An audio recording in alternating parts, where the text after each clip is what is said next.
Assalamualaikum semuanya, mari kita ngelanjutin listrik DC kita ya. Dan jadi di bahasan kita yang terakhir itu ada hukum Kirchhoff yang dimana nanti kita bagi dua, bukan kita sih ya, Bapak Kirchhoff baginya jadi dua gitu intinya. Nah, kita akan langsung aja lanjut ya, so check it out. Physics time.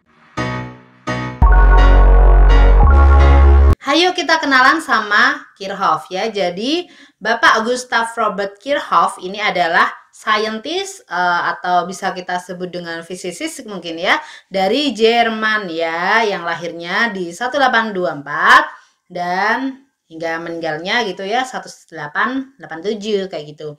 Nah, salah satu karya terkenalnya itu adalah yang berhubungan sama listrik ya. Jadi listrik DC. Dia ngeluarin dua hukum, yaitu hukum 1 Kirchhoff dan 2 Kirchhoff. Nah, gimana hukumnya? Untuk hukum yang pertama itu dia bilang ya, dia kayak gitu ya, kayak gue kenal aja beliau gitu ya. Nah, jumlah arus yang masuk ke titik percabangan sama dengan jumlah arus yang keluar dari titik percabangan. Artinya apa? Ini sebenarnya kalau yang udah di SMP biasanya dia udah dapet ya, I masuk sama dengan I keluar kayak gitu ya. Nah, ini hukum pertamanya. Untuk hukum yang kedua, itu hukum 2 Kirchhoff bilangnya gimana? Dalam suatu rangkaian tertutup, jumlah GGL dengan penurunan tegangan sama dengan 0. Maksudnya gimana? Jadi kalau ada rangkaian tertutup, jumlah gaya gerak listriknya sama tegangannya itu kalau dijumlahin hasilnya 0 ya. Wajib tertutup ya guys ini. Jadi sigma GGL ditambah dengan sigma I kali R. IR itu kan V ya, tegangan jepitnya kayak gitu ya. Sama dengan 0. Nah, di sini kayak gimana contohnya? Aku akan ngasih contoh yang hukum 1 dulu. Contohnya di sini ya, jadi ada suatu percabangan di titik C yang disuruh nyari adalah I5. Berapakah I5 gitu ye. Nah, kita selesain aja. Aku nggak akan pakai diketahuinya. So, tinggal kita tahulah ya, I masuk sama dengan I keluar. Nah, lihat titik C. I1 itu dia keluar ya. Kemudian I2 itu masuk ke C. I3 keluar, I4 keluar, I5 masuk. Berarti yang masuk adalah I2 dan I5. Sisanya keluar gitu kan.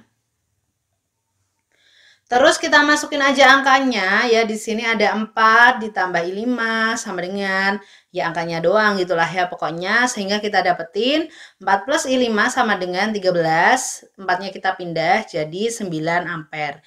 Gitu doang, gampang kan guys? Yuhu.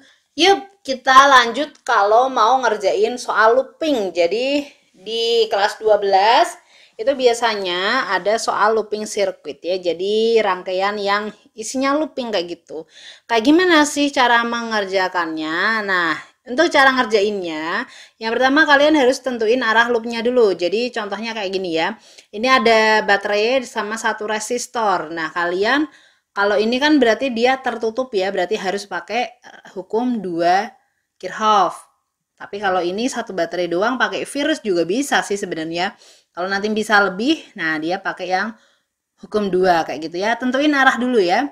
Bisa searah jarum jam atau berlawanan jarum jam. Nah, arah looping di sini misalkan nih, aku ambil yang searah jarum jam. Bolehkah ngambil yang berlawanan? Boleh kok, tenang aja ya. Jadi ini terserah kalian. Jadi mengerjakan looping ini, satu orang dengan individu lain itu bisa berbeda. Kalau sama berarti ketahuan, iya kan? Nah, kita lanjut ya. Penentuannya gimana? Untuk baterai ya, jadi si GGL ini, kalau dia arah loop, ini panahnya, nubruk si panjang dulu. Ya, berarti dia menubruk positifnya si GGL, maka kita positifkan ya, jadi GGL-nya positif. Sedangkan kalau dia nubruk yang negatif, contoh di soal aku ini, dia kan nubruk negatif ya, karena searah jarum jam, maka nubruk GGL dulu. Berarti dia negatif kayak gitu ya. Jadi intinya kalau ketemu yang panah panjang berarti dia positif, kalau yang pendek ketemu yang negatif kayak gitu. Oke, setelah menentukan arah loop, maka sekarang kita harus nentuin arah arusnya ya. Gimana cara nentuinnya? Maka kita cek dulu di sini. Nah, ini kan ada ya rangkaian tadi udah kita kasih loop, kemudian arah arusnya aku naikin ke atas. Oke, arah arusnya berarti dari sini naik ke sono, ke bawah, samping, ke atas gitu ya. Searah dengan loop. Nah, berarti di sini kita bisa, kalau arah I-nya sama dengan arah loop, maka I-nya itu kita anggap positif. Kalau dia berlawanan loop, berarti dia negatif. Misalkan aku ambil yang ke bawah ya, jadi muternya ke sana I-nya. Oke, kayak gitu doang sih. Tapi kalau aku saranin arah I-nya kalau bisa disamakan dengan arah loop. Jadi tinggal positif aja kan, lebih gampang daripada kalau kita negatif. Ya kalau nggak lupa kayak gitu ya. Nah, setelah pakai arah arus ya udah, terakhir kita tinggal pakai hukum 2 Kirchhoff-nya sigma GGL plus sigma IR sama dengan 0. Contohnya gimana? Nah, ini contohnya untuk yang satu loop ya. Jadi satu loop berarti loopnya ada satu doang. Hitunglah kuat arus yang mengalir dari rangkaian berikut. Oke, ini ada GGL-nya 2 ya, ada baterai 2 dan hambatannya 2. So, yang pertama kita lakuin tadi adalah ngasih loopnya. Oke, aku pakai arah loopnya searah jarum jam, kemudian arah I-nya ya. Jadi I-nya aku ngalir ke sana, ke sana, ke sana, ke sana, dan ke sana. Balik lagi, muter terus ya. Aku ambil yang searah loop, oke? Nah, sekarang kita tinggal jawab aja ya. Sigma GGL plus sigma IR. Kita kerjain satu persatu. Yang pertama adalah untuk I1-nya berarti nubruk di bagian panjang, berarti dia positif. Yang GGL2-nya berarti dia panjang juga kan ya, berarti positif. Oke, kita tinggal masukin angkanya kayak gitu ya. So, kita dapat 5 tambah 7 tambah I-nya, R-nya kita gabungin aja karena dia seri kan. Oke, udah dapat 15 plus 500I sama dengan 0. Sehingga kita dapat I-nya adalah min 12 aliasnya 12 per 500 atau 0,024 ampere seperti itu. Oke, itu tadi contoh satu loop. Sekarang kalau dua loop kayak gimana gitu ya. Contoh dua loop adalah seperti ini ya. Jadi aku misalkan punya 3 resistor dengan 3 juga baterai kayak gitu ya. Dihubungin kayak gini. Nah, ini ada lihat pasti loopingnya ada 2 karena kamarnya ada 2 ya. Oke. Yang kita lakukan pertama adalah tentuin arah loop. Misalkan aku arah loopnya pertama searah jarum jam. Dan yang kedua adalah berlawanan arah jarum jam. Oke, ini kan bebas ya sebenarnya. Oke, setelah nyari arah loop berarti kita nyari arah arus. Pertama aku ambil I1-nya, arahnya menuju cabang ini. I2-nya keluar, kemudian I3-nya masuk. Nah, di sini kita bisa dapetin dulu. Oke, ingat hukum pertama Kirchhoff. Ya, I masuk sama dengan I keluar. Yang masuk adalah I1 dan I3, yang keluar I2. Oke, I will keep this equation ya. Jadi aku simpen dulu equationnya di sini. Kita lanjutin ke yang looping ya. Jadi untuk loop 1 itu kita pakai hukum 2 Kirchhoff. Yang sigma GGL plus sigma IR. Nah, GGL-nya sekarang kita lihat ya. Ngik gitu ya. Set, E1-nya positif, E2-nya juga positif ya. I-nya searah I1, yang lihat ini I1 searah loop, I2 juga searah loop, berarti dia juga positif. Tinggal masukin angka-angkanya. 16 plus 8, 24 ya. I1 kali 12, 12 I1 plus 6 I2 kayak gitu ya. 24-nya kita move. So, kita punya ini ya. 12 I1 plus 6 I2 sama dengan min 24. Ini aku sederhanain, aku bagi 6 semua. Sehingga dapatnya 2 I1 plus I2 sama dengan min 4. Oke, ini persamaan 2 aku dan aku akan keep ya dia jadi persamaan di sini. Oke, kita lanjut ke loop yang kedua. Caranya sama kayak loop 1. Kita pakai yang hukum 2 Kirchhoff. Di sini berarti GGL plus IR. Nah, lihat di sini.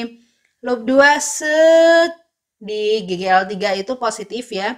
Set di GGL 2 juga positif. Berarti bisa kita ambil.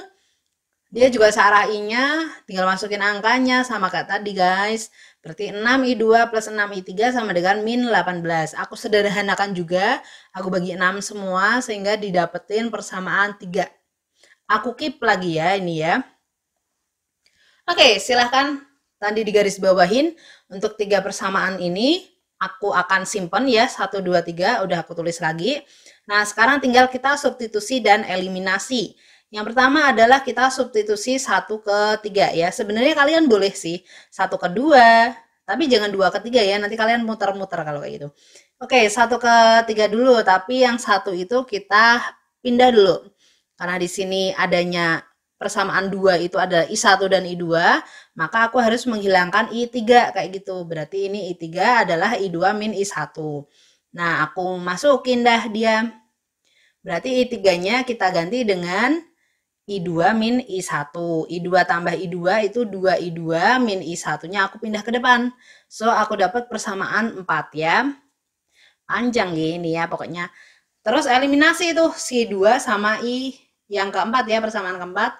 Sehingga kita tulisin ulang lagi. Nah, yang ini dikali 1, ini kali 2, hasilnya segitu gitu ya. Oke, tinggal kita jumlah. Karena di sini 2I1 ini minus 2I1. Kita jumlah aja. Sehingga ini 0, terus ini dapat 5 ya. Ini min 10, berarti kita dapetin I2-nya minus 2A. Oke, kok ini minus ya? Jadi nggak masalah ya. Kalau kamu nyari hasilnya minus, berarti arah arusmu kebalik. Oke, tadi udah ada belum ya contoh yang minus? Pokoknya kalau arahnya kebalik, itu berarti dia akan minus. Tinggal kita balik aja sih sebenarnya nggak masalah. Kita lanjut ya, ini persamaan kelima. Kita akan substitusi 5 ke bagian 2. Sehingga kita dapetin 2I1 plus I2 sama dengan I4 ya. So, kita masuk lagi ya. Jangan lupa ini tetap minus. Nah, berarti 2I1 ini pindah ke sana jadi plus ya. Jadi min 4 tambah 2 itu min 2. Sehingga kita dapetin I1-nya adalah minus 1A. Kebalik juga ya. Nggak apa-apa gitu. Kita lanjut. Substitusi 5 ke 3. Ini mau aku substitusi ke sini. Berarti tinggal tulis aja. Min 2 tambah I3 sama dengan min 3. Min 2-nya kita pindah aja jadi plus. Berarti I3-nya min 3 tambah 2 alias minus 1 ampere. Oke, minus semua ya. Berarti arah yang aku buat kebalik semua guys. Tidak apa-apa ya. Itu adalah contoh yang loop. Itu tadi looping kita dan cara pengerjaan dari hukum 1 Kirchhoff atau hukum 2 Kirchhoff. Nah, untuk hukum 2 yang Kirchhoff dengan looping, tadi kan kita punya 1 looping atau 2 looping. Sekarang kalau untuk cara pengerjaan yang 2 looping dengan cara eliminasi dan substitusi, menurut kalian gimana? Yap, pasti terlalu panjang kan? Untuk ngerjain satu soal aja kita butuh beberapa menit kayak gitu ya. Nah, gimana? Ada nggak cara cepatnya gitu ya? Oke, pasti ada lah ya. Selalu ada cara cepat untuk menuju ke manapun lah ya. Jadi untuk cara cepatnya aku pisah video nih. So jangan lupa untuk tonton terus channel ini biar kalian tahu cara pengerjaan yang cepat. Seperti itu ya. Assalamualaikum warahmatullahi wabarakatuh.